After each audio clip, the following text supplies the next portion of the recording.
Today I will be showing you my Wizard PvP build and I will be using the new chest essence with it. The Wizard class was already good for both PvE and PvP, and with the addition of the new legendary items, I believe it has become even better. Currently it's one of the top choices for both PvE and PvP. In the upcoming days I will share different Wizard builds, but for today let's focus on the Battle Mage build. First, let's watch some gameplay clips and I will explain the skills we are using in the meantime. Our first skill is Lightning Nova and I consider it most crucial skill for this build. We enhance its utility by using the new chest essence, which allows us briefly stun opponents in Battlegrounds. Additionally, we utilize an offhand essence that boosts our movement speed by 60% when we activate this skill.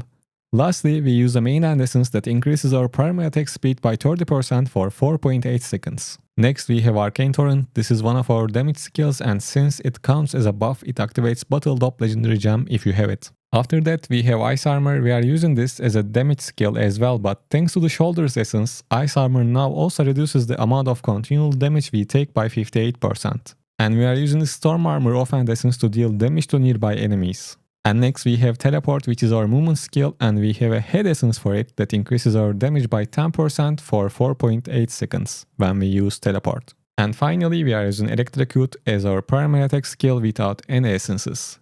Now let's talk about set items. As you can see, I'm using 4 pieces of Mountebank and 2 pieces of V2s with this build, but you don't have to play like this is just my preference. You can use a 4-piece Gloomskite and 2 pieces of V2s too, but like I said, I prefer to use Mountebanks to stay alive a little bit longer. Alright, let's move on to the legendary items. For the headpiece, we are using Crushing Weight. Teleport also increases your damage by 10% for 4.8 seconds. For the chest, we have the new essence called Aftershock. Lightning Nova now releases overpressure bolts that attach to enemies, dealing continual damage and causing brief stuns with each tick of damage. And for the shoulders, we have Cross Claw. Ice Armor now also reduces the amount of continual damage you take by 58%. For the pants, I am using Novel Castigation. Arcane Torrent also fires tracking missiles that seek out enemies, dealing 8.8k damage. And for the main hand, I have All Rustic. Lightning Nova increases your primary attack speed by 30% for 4.8 seconds. And for the offhand, we are using Heart of the Storm.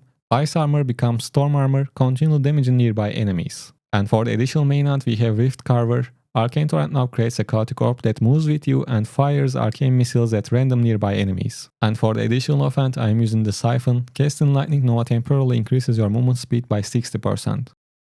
Other than that, I am using Gladiator Paragon 3 with this build, and for the point distribution I maxed out my damage, life and potency. My armor pan and armor are almost maxed out too. You can max out your armor pan first instead of potency.